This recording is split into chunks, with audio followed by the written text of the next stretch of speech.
Nawawi Al-Jawi Al-Bantani atau Syekh Nawawi Al-Bantani adalah seorang ulama Indonesia bertaraf internasional yang menjadi imam besar di Masjidil Haram. Dia bergelar Al-Bantani karena merasa dari Banten. Berikut adalah beberapa karomah yang sangat luar biasa dari Syekh Nawawi Al-Bantani. Yang pertama adalah menjadikan telunjuknya lampu. Pada suatu waktu, beliau pernah mengarang kitab dengan menggunakan telunjuk beliau yang dijadikan sebagai lampu. Saat itu dalam sebuah perjalanan, karena tidak ada cahaya dalam syuktuh atau rumah-rumahan yang gelap, sementara aspirasi tengah kencang mengisi di kepalanya. Akhirnya Syekh Nawawi kemudian berdoa memohon kepada Allah Subhanahu wa Ta'ala agar telunjuk kirinya dapat menjadi lampu, agar dapat menerangi jari kanannya yang digunakan untuk menulis. Kitab yang kemudian lahir dengan nama Maraki Al-Ubudiyah Syarah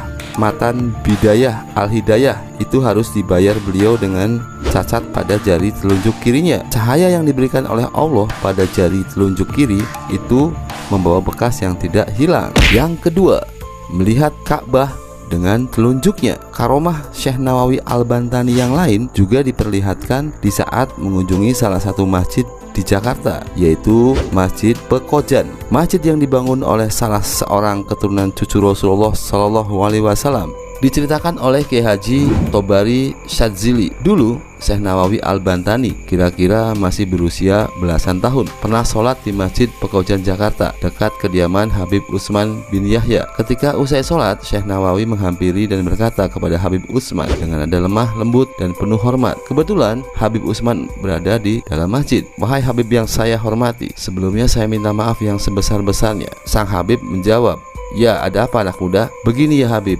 masjid ini kurang ngiblat dan kurang menyorong ke sebelah kanan ke arah utara." Kemudian Habib Utsman menjawab, "Masjid ini sudah saya ukur dengan alat kompas dan berdasarkan ilmu falak." Memang Habib Utsman adalah seorang pakar ilmu falak. Kemudian Syekh Nawawi Al-Bantani dengan sopannya menunjuk ke arah kiblat, dan seketika itu juga Ka'bah terlihat dengan amat jelas di hadapan mereka. Menyaksikan itu, Habib Utsman bin Yahya terperanjat dan kemudian langsung memeluk dan ingin mencium tangan Syekh Nawawi Al-Bantani. Namun Syekh Nawawi Al-Bantani menarik dan menolak tangannya untuk dicium oleh Habib Utsman bin Yahya, dan beliau berkata, "Wahai Habib yang mulia, saya tidak pantas untuk dicium tangan oleh Habib karena Habib adalah orang mulia dari keturunan Rasulullah, sedangkan saya adalah orang kampung biasa." Mendengar kata-kata Syekh Nawawi Al-Bantani ini, kemudian Habib Utsman bin Yahya langsung merangkul Syekh Nawawi Al-Bantani dan mereka saling berpelukan sambil menangis bercucuran air mata. Syekh Nawawi Al-Bantani juga termasuk salah seorang ulama pakar ilmu falak. Banyak kitab-kitab karyanya yang menerangkan tentang ilmu falak. Syekh Utsman merasa takjub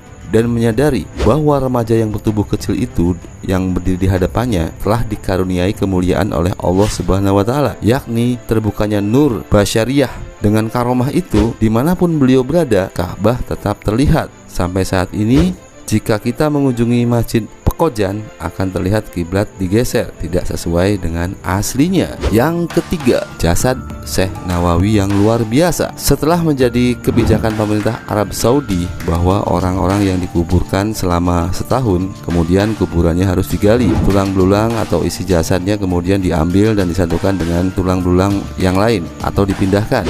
Selanjutnya, semua tulang akan dikuburkan di tempat lain di luar kota. Lubang kubur yang dibongkar dibiarkan tetap terbuka hingga datang jenazah berikutnya, terus silih berganti. Kebijakan ini dijalankan tanpa pandang bulu. Siapapun dia, pejabat atau orang biasa, saudagar kaya atau orang miskin, sama terkena kebijakan tersebut. Inilah juga yang menimpa makam Syekh Nawawi Al-Bantani. Setelah dikubur genap berusia 1 tahun, kemudian datanglah petugas dari pemerintah kota untuk menggali kuburannya. Tetapi yang terjadi adalah hal yang tidak lazim. Para petugas kuburan itu tak menemukan tulang belulang seperti biasanya. Yang mereka temukan adalah satu jasad yang masih utuh, tidak kurang suatu apapun, tidak lecet atau tanda-tanda pembusukan seperti lazimnya jasad yang telah lama dikubur. Bahkan kain putih atau kain kafan penutup jasad beliau tidak sobek, masih berbau harum dan tidak lapuk sedikit pun. Tentu saja kejadian ini mengejutkan para petugas. Mereka lari berhamburan mendatangi atasannya dan menceritakan apa yang telah mereka lihat. Setelah diteliti, sang atasan kemudian menyadari bahwa makam yang digali itu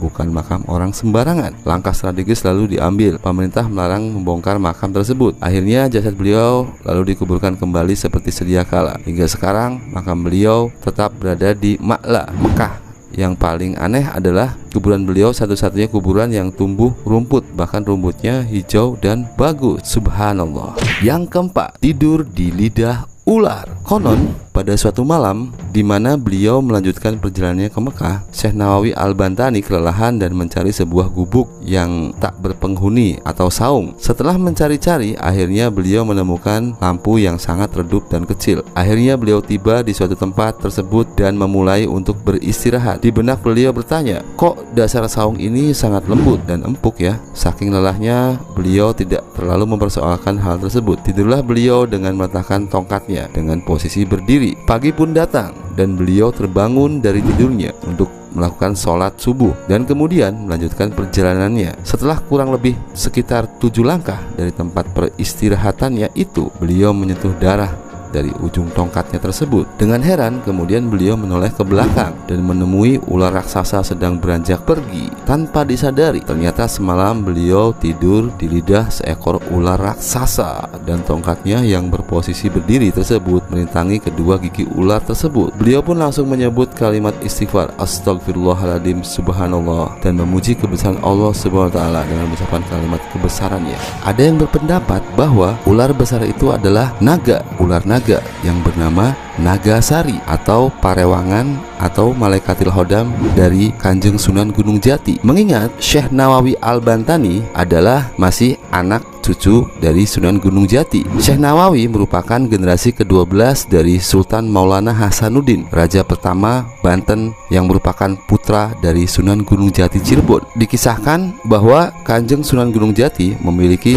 parewangan dari dunia goib yang bernama Nagasari. Pada saat itu Nagasari ingin mengabdi kepada Sunan Gunung Jati, tetapi karena perwujudannya adalah seekor naga yang sangat besar sehingga dikhawatirkan akan terjadi pengkultusan, maka Kanjeng Sunan Gunung Jati menolak untuk diikuti oleh Nagasari selagi Nagasari masih berwujud seekor naga yang sangat besar. Akhirnya Nagasari merubah wujudnya menjadi sebuah pohon atau pohon kayu yang saat ini ada di daerah Gunung Jati Cirebon, yaitu kayu Nagasari. Kayu ini memang hanya ada di beberapa tempat keramat yang ada di daerah Cirebon.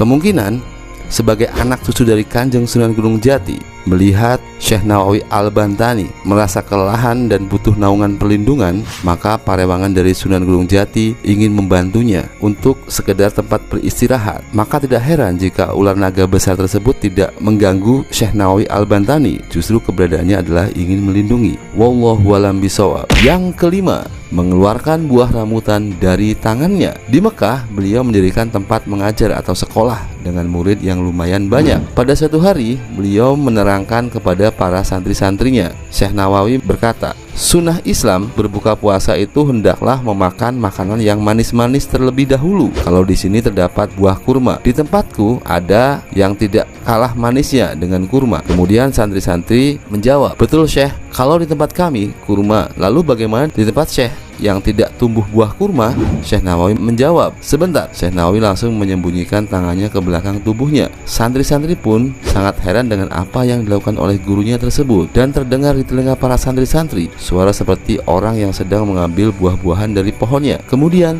Syekh Nawawi menyuguhkan buah rambutan yang persis seperti baru diambil dari pohonnya. Santri-santri pun sangat terheran-heran dengan apa yang dilakukan oleh gurunya tersebut. Nah, ini yang aku makan pertama ketika berbuka puasa atau takjil di tempatku. Silahkan dicicipi, kata Syekh Nawawi sambil membagikannya kepada para santri di kelasnya mengajar. Para santri pun langsung mencicipi dan sangat menikmati manisnya buah rambutan yang diberikan oleh gurunya itu. Sebenarnya karomah beliau masih sangat banyak. Itu adalah sebagian kecil dari kisah tentang karomah beliau.